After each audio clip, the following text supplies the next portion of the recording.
Okay guys, welcome back to another episode. Welcome back to another good bad ugly episode. இந்த எபிசோட்ல நம்ம என்ன பார்க்க போறோம்னா, நெக்ஸ்ட் வந்து ஒரு ஒரு கடப்பார டீம்னு சொல்லலாம். மும்பையும் கடப்பார டீம் தான். இது வந்து இன்னொரு விதமான ஒரு கடப்பார டீமா இருக்கு. அதாவது என்ன டீம்னா சன்ரைசர்ஸ் ஹைதராபாத். ஸோ ஓகே, இந்த வீடியோல என் கூட யார் இருக்கான்னா, என் ஃப்ரெண்டு கிஷோர் தான் இருக்கான். டே ஹாய்டா. ஹாய் ஹரி. அப்புறம் என் தம்பி சூர்யா இருக்கான். டே சூர்யா.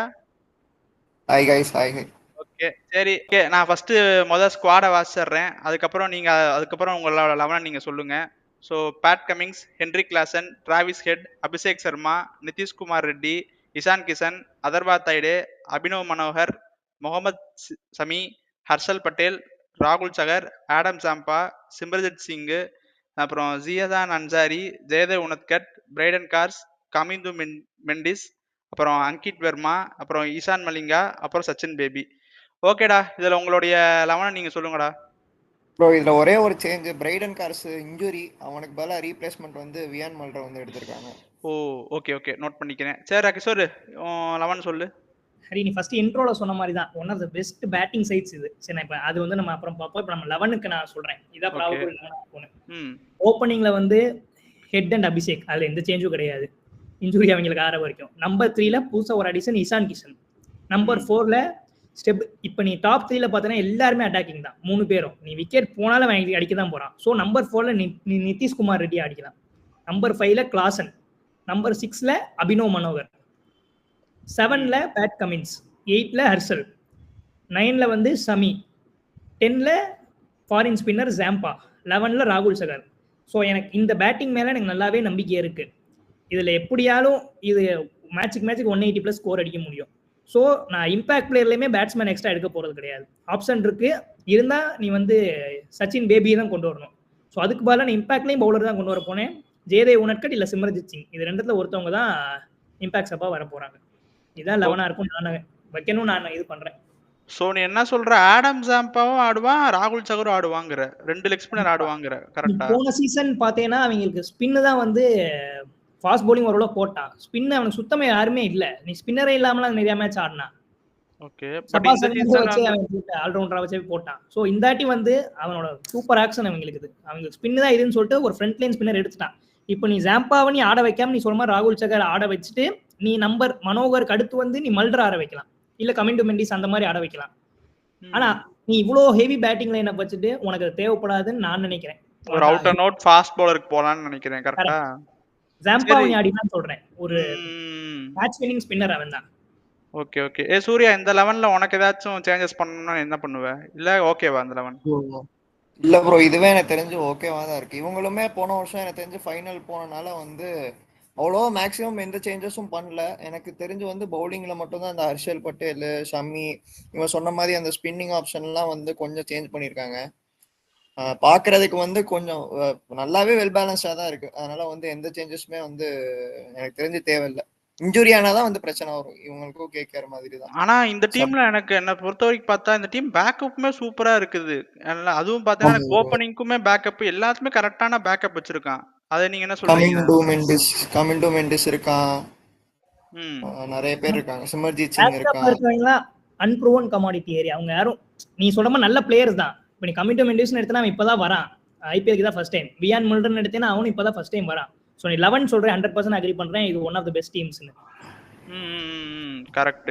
சரி ஓகே, இப்போ இந்த ஒரு கடப்பார டீமுக்கு வந்து இஷான் கிஷன் வந்து ஒரு இன்க்ளூஷனை பத்தி என்ன நினைக்கிறீங்க? நான் வந்து இது ஒரு எனக்கு இது செம இதா தோணுது. ஏன்னா நீ டாப் 3ல 3மே உனக்கு அட்டாக்கிங். ஹெட், அபிஷேக், இதுல யாருமே உனக்கு வந்து எப்படினாலும் வந்து ஒரு 8 பால் 20 அடிச்சுட்டு தான் போறான். இந்த ஹெட்டும் அப்படிதான், அபிஷேக்கும் அப்படிதான், இஷானும் அப்படிதான். அவங்க இந்த பிக் ஸ்கோர் அடிக்கும். ஹெட் பிக் ஸ்கோர் அடிப்பானே வச்சுக்கோ. அபிஷேக், இஷான் வந்து பிக் ஸ்கோர் அடிக்க முடியல. உனக்கு அந்த பவர் பிளேல அந்த 60 to 70 ரன்ஸ் அடிச்சுட்டு தான் போறான்.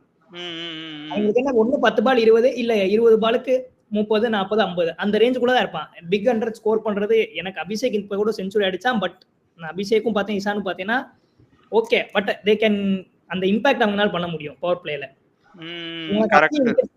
இப்ப நிதிஷ்குமார் ரெட்டி இருக்கிற ஃபார்முக்கு, அவனோட எக்ஸ்போசர், அந்த இன்டர்நேஷனல் எக்ஸ்போசர், அவனோட டேலண்ட்டுக்கு நீட்டா ஸ்டெபிலைஸ் பண்ணி அவன் போனதாட்டி அந்த ஸ்டெபிலைசிங் சூப்பரா பண்ணான் ஹென்ரி கிளாசனோட. கரெக்ட்.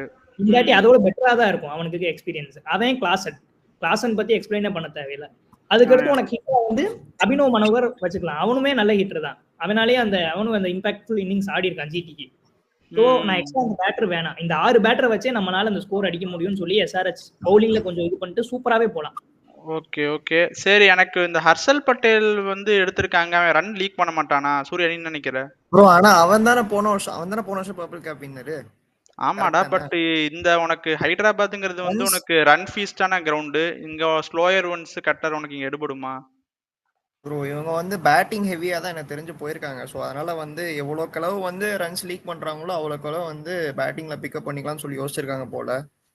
அதனால வந்து அவனுமே ரொம்பலாம் நம்ம வந்து பேட் பிக்னு சொல்ல முடியாது. ஓகே பர்பிள் விக்கெட் எடுத்துருவான். அதனால வந்து ஷமி இருக்கான், ஸ்பின்னுமே வந்து ராகுல் சார் இருக்கான், ஜாம்பா அடி வாங்கினாலும் ராகுல் சார் இருக்கான். அந்த மாதிரி வந்து ஹர்ஷர் அடி வாங்கினாலுமே வந்து அந்த பக்கம் கமின்ஸ் இருக்கான், ஷமி இருக்கான், நிதிஷ்குமார் ரெட்டி வந்து குவாலிட்டியா பவுலிங் போடுவான். அதனால வந்து அபிஷேக் சர்மா பவுலிங் போடுவான். ஸோ அதனால வந்து நிறைய ஆப்ஷன்ஸ் இருக்கு. எங்க லீக் பண்ணாலுமே வந்து கவர் பண்றதுக்கு வந்து ஒரு 2-3 எக்ஸ்ட்ரா இடம் இருக்கு. ஸோ அதனால வந்து அவ்வளவு பெருசா வந்து அதை பத்தி யோசிக்க வேணாம். அதாவது என்ன சொல்றீங்கன்னா, எவ்வளவு ரன் அடிச்சாலும் நாங்க திருப்பி அடிச்சிருவோங்கிற மாதிரி ஒரு பேட்டிங் லைனப் வச்சிருக்காங்க. கரெக்டா? இது வந்து பேட்டிங் ஹெவி தான், அதுல டவுட்டே வேணாம். நீ பவுலர் எடுத்திருக்கான், எல்லாமே நல்ல பவுலர் தான். பட் நீ சொன்ன மாதிரி ஃபாஸ்ட் பவுலர்ஸ் எல்லாமே ரன் லீக் பண்ற பவுலர் தான். ஷமி இப்ப பழைய ஷமியான்னு கேட்டா, நீ சாம்பியன்ஸ் ட்ராஃபில பாத்தீங்கன்னா விக்கெட் எடுக்கிறான், பட் அந்த பழைய ஷமி கிடையாது. ஸோ ஷமி அப்படிதான். கம்மின்ஸுமே அவன் அந்த 4 over 40 பவுலர் தான். நீ ஹர்ஷல் பட்டேல் எடுத்தாலுமே 4 over 40. ஆனா இவங்க என்ன பிளஸ்னா, இவங்க 3 பேர்னாலுமே விக்கெட்ஸ் எடுக்க முடியும். கிஷோர், எனக்கு இன்னொரு கேள்வி. இப்ப நட்ராஜன் வந்து இப்ப மிஸ் அவுட் பண்ணிட்டாங்க. எனக்கு தெரிஞ்சு அவனுக்கு பதிலா ஒரு ஃபாரின் இந்த இஷான் மலிங்காங்கிறவனை உள்ள கொண்டு வரதுக்காக சான்சஸ் இருக்கா? 2 பேரையுமே கேக்குறேன். ஆனா நீங்க ஜாம்பா உட்கார வச்சாதான் அவன் ஆட முடியும். 2 ஸ்பின்னர் நீ ஜாம்பா உட்கார வச்சா உனக்கு இந்த பவுலிங் வீக்கா தான் இருக்கு தெரியும். அவன் சொன்ன மாதிரி நீ ஜாம்பாவை நீ ஆடிதான் அவன் அட்லீஸ்ட் ஃபர்ஸ்ட் நீ ஸ்டார்டிங்ல அவன் ஆடிதான் ஆகணும். உனக்கு ஸ்பின்ன்றது இப்ப நீ ராகுல் சகர் அவ்வளவு நம்ப முடியுமா? உன்னால முடியுமா? அவனை விட்டேன்னா நீ அபிஷேக்கு வச்சுதான் நீ பார்ட் டைம் ஸ்பின் போடணும். கரெக்ட். பட் நீ தான் சொல்லியிருக்கிய ஒன்னு இல்லைங்கிறதுனால நம்ம அதை விடக்கூடாது, ஸ்ட்ரென்தன் பண்ண பார்க்கணும்னு சொல்லியிருக்கல. அப்படி பார்த்தோம்னா நம்ம உனக்கு ரிசோர்ஸ் இருக்குன்னா நீ ட்ரை பண்ணி தான் ஆகணும். ஏன்னா நீ உனக்கு இப்போ டெத் பவுலிங் இல்லை, பேட்டிங் வச்சு தான் போக போறேன்னா எல்லா கண்டிஷன்லயுமே நீ செகண்ட் பேட்டிங் பண்ணணுங்கிற சுச்சுவேஷன் இருக்காதுல்ல. அப்ப என்ன பண்ணுவ? சரி, ஜாம்பா எந்த இதுலயுமே மேட்ச் வின்னர் தான். அவன் இப்ப அவனுக்கு மேல நீ ஈசன் மலிங்கான்னு சொன்னா, ஈசன் மலிங்காக்கு இந்த எக்ஸ்போசர் கிடையாது, ஐபிஎல் எக்ஸ்போசர் கிடையாது, எதுவுமே கிடையாது. நீ ஜாம்பா ஃபர்ஸ்ட் சாய்ஸா ஆடு, உனக்கு ஃப்ரண்ட் லைன் ஸ்பின்னர் அவன் எப்படி போறான்னு தெரிஞ்சிடும். அப்படி நீ சொல்ற மாதிரி அடி வாங்கிட்டா நீ ஜாம்பா இது பண்ணிட்டு நீ மல்டர் மாதிரி ஒரு ஆளை வந்து சும்மா அவனும் ஒரு பேட்டிங் ஆல்ரவுண்டர் தான். எனக்கு தெரிஞ்ச மல்டர் எல்லாம் உள்ள வரதுக்கு வாய்ப்பு ரொம்ப கம்மிடா. நீ சொல்ற வச்சு ஸ்டார்ட் பண்ணு. ஈசன் மலிங்கா தேவைப்படாதுன்னு தான் எந்த டீம்ல எடுத்தாலுமே கொஞ்சம் கொஞ்சம் இது இருக்கதான் செய்யும். இது ஜாம்பா அவனி வச்சுன்னா நல்ல பேலன்ஸ்டா தெரியுது. ஈசன் மலிங்கா வச்சு இது பண்றது இப்ப இருக்கிற பிளேயிங் லெவல்ல இருக்கிற பவுலிங்கே வந்து ஓகேவா தான் இருக்கு. பட் ஆனா ரொம்பவும் ஓரளவுக்கு யோசிக்கிற சேஞ்சஸ் பண்ணணுமா அந்த அளவுக்கு வந்து யோசிக்கிற மாதிரி இல்ல. ஓரளவுக்கு டீசென்ட்டா தான் இருக்கு.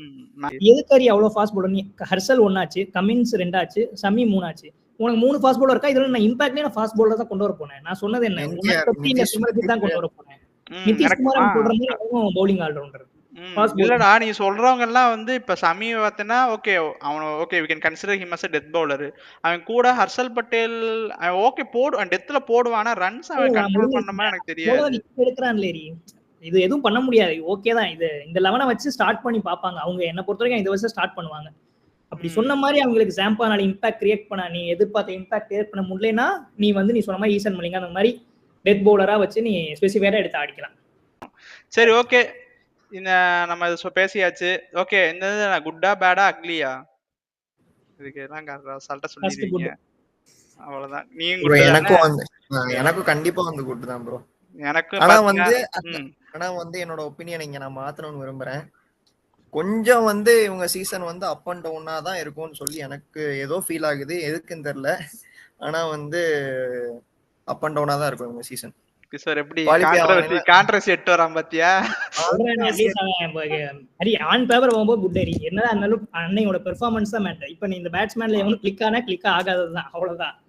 ஆமா, அது இந்த டீமுக்கு மட்டும் இல்ல கிஷோர், எல்லா டீமுக்குமே அது போறதுதான் செய்யும். அது நம்ம இதெல்லாம் வந்து பிளேயர்ஸ் அவங்க ஃபார்ம் பொறுத்து தான். நானுமே இந்த டீமை வந்து நான் குட்டுன்னு தான் போடுவேன். ஏன்னா வந்து உனக்கு செமையா இருக்குது. எனக்கு பேத் கமிங்ஸுமே அவன் கண்ட்ரோல் கொடுத்துருவான் அந்த மிடில் ஓவரில். ஸோ அதனால் எனக்கு தெரிஞ்சு இந்த டீமுமே ஒரு குட்டு தான். எனக்கு தெரிஞ்சு நல்ல டீமாக தான் எடுத்திருக்காங்க. சரி, ஓகே. எங்களோட பாயிண்ட்ஸ்லாம் நாங்க சொல்லிட்டோம். உங்களுக்கு ஏதாச்சும் நாங்க மிஸ் பண்ணிட்டோம், இந்த பாயிண்ட்ஸ்லாம் நீங்க பேசலன்னா சொல்லுங்க. நாங்க அதுலயும் கீழ ரிப்ளை பண்றோம். ஸோ வீடியோ பார்க்குறவங்கலாம் மறக்காம லைக் பண்ணுங்க, ஷேர் பண்ணுங்க, கமெண்ட் பண்ணுங்க. மறக்காம சப்ஸ்கிரைப் பண்ணி பெல் ஆல்ல போட்டுக்கோங்க. அப்பதான் நான் போடுற வீடியோலாம் உங்களுக்கு டக்கு டக்குன்னு வரும். அப்புறம் வீடியோ ஃபுல்லா பாருங்க. அப்பதான் நாங்க பேசுறதெல்லாம் உங்களுக்கு புரியும். அதுக்கப்புறம் இந்த ப்ரீவியஸா நாங்க போட்ட ஆர்சிபி வீடியோ பார்த்தேன். நெறைய பேர் கீழ கமெண்ட்ஸ் போட்டிருந்தீங்க. அது ரொம்ப ஹேப்பியா இருந்துச்சு. ஸோ அதே நீங்க குடுக்குற சப்போர்ட்ட இன்னும் எக்ஸ்ட்ரா நெறையா குடுங்க. ஸோ அது எங்களுக்கு ஒரு மோட்டிவேஷனா இருக்கும். ஓகே. இதே மாரி நெக்ஸ்ட் ஒரு ரிவ்யூ வீடியோல சந்திக்கிறோம். Until then it's bye from Hari. Bye guys. Bye சொல்லுங்கடா. Bye bye guys. Guys, bye bye guys. Bye by.